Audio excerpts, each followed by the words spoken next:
In the quiet hills of what was once called Tanganyika today, part of Tanzania, there is a small region that rarely appears in history. Books a place surrounded by soft green forests, narrow dusty roads, and peaceful villages that moved at the slow rhythm of the African countryside.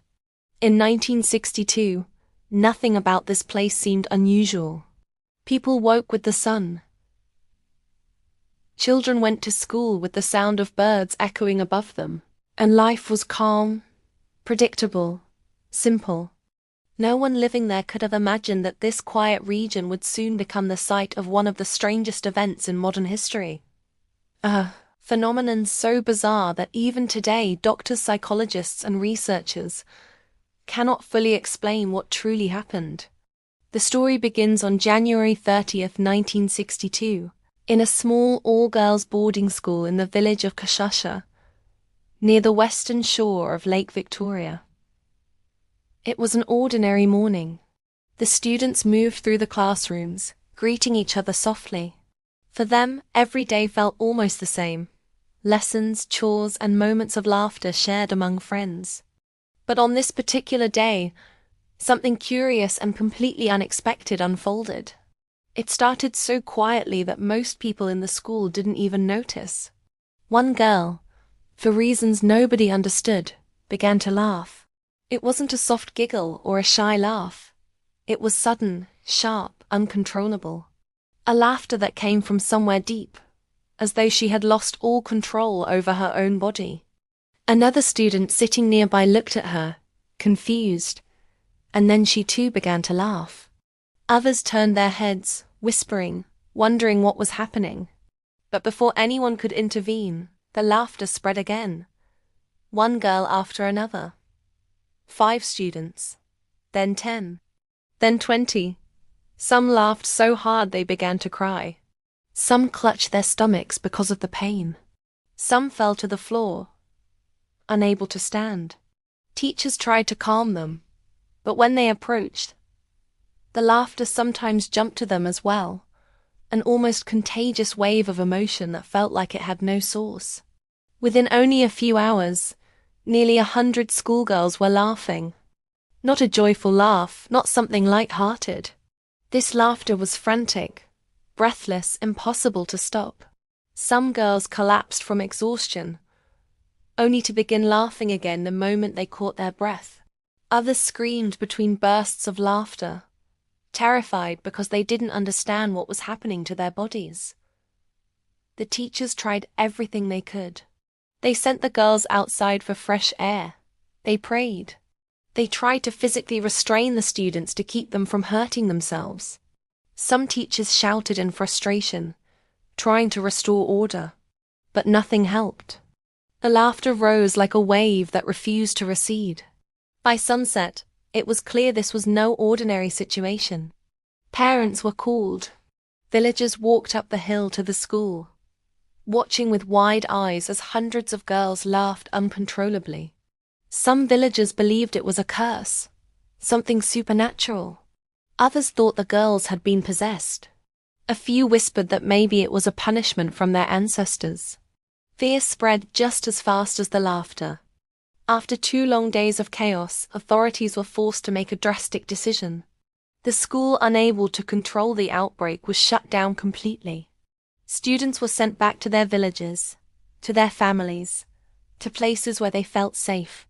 For a moment, it seemed like the problem might fade, that maybe whatever strange force swept over the school would be left behind.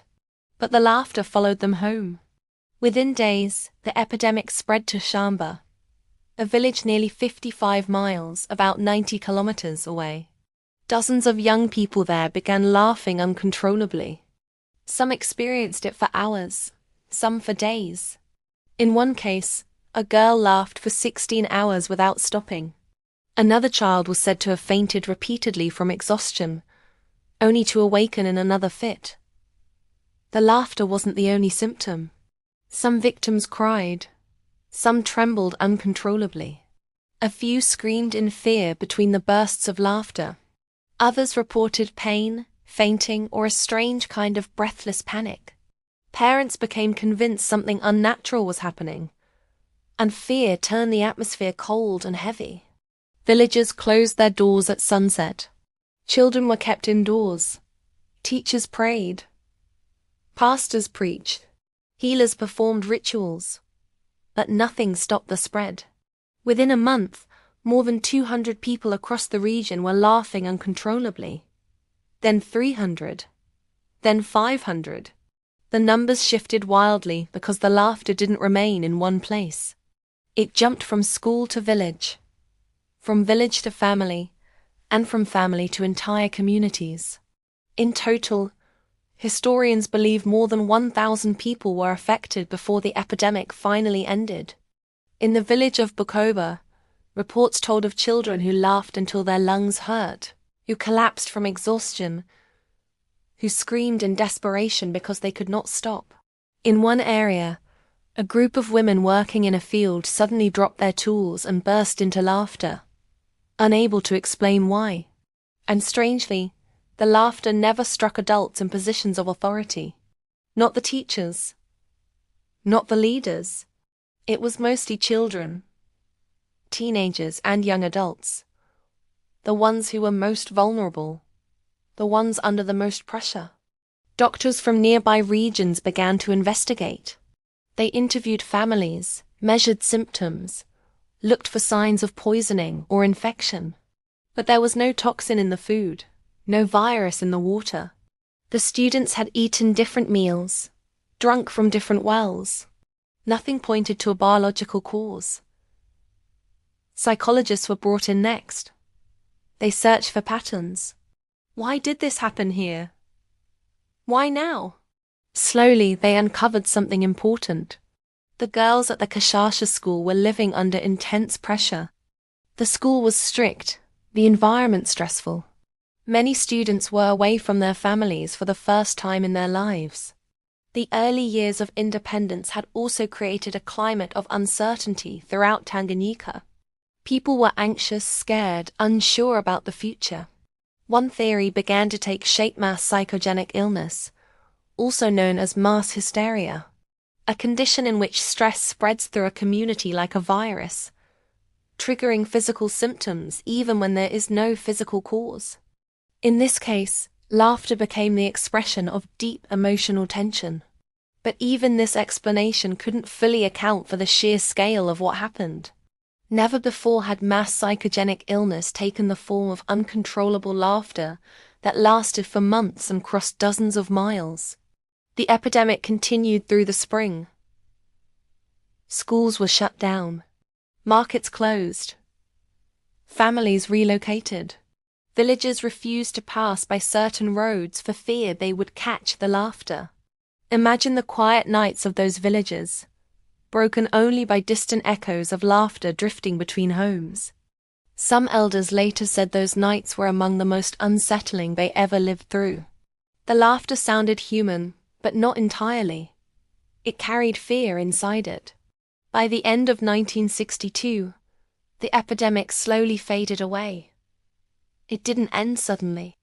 Instead, the laughter gradually weakened, like a storm losing strength. Victims returned to school. Fields reopened. Life slowly returned to normal. But something lingered, a memory, a scar in the collective history of the region. Tanganyika had experienced something no other place in the world had ever seen at such a scale. Years later, scientists revisited the case. They still knew little. Why laughter? Why children? Why so widespread? Why so long? Even researchers today describe the event as part hysteria, part mystery. Some believe it was an emotional response to the intense cultural, social and educational pressure placed on young girls. Others believe there may have been environmental triggers, unknown chemicals in the air, unusual toxins in certain foods. Some simply admit they do not know. The laughter epidemic remains one of humanity's strangest historical events, an incident that shows how powerful the human mind can be, how emotion can spread like fire, how fear can ripple through entire communities without a physical source. It is a reminder that the line between mind and body is thinner than we think, and that sometimes the greatest mysteries are not supernatural, nor scientific, but human. As you listen to this story now, drifting gently into sleep, imagine the quiet hills of Tanganyika under the soft moonlight. Imagine families inside small homes, whispering in the night, listening to the distant echoes of laughter they could not explain. Imagine teachers waiting for the epidemic to end, wondering if their students would ever be the same again. Imagine the deep silence that finally returned when the laughter faded, leaving behind only questions. And now, a question for you. When you think about this event, this strange wave of laughter traveling across villages, what do you believe caused it? Was it stress? Fear? Something psychological? Or something we still cannot understand? Let me know your thoughts. Your theories might uncover something new.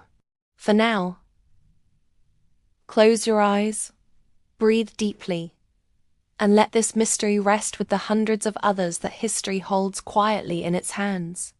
Sleep well and dream gently.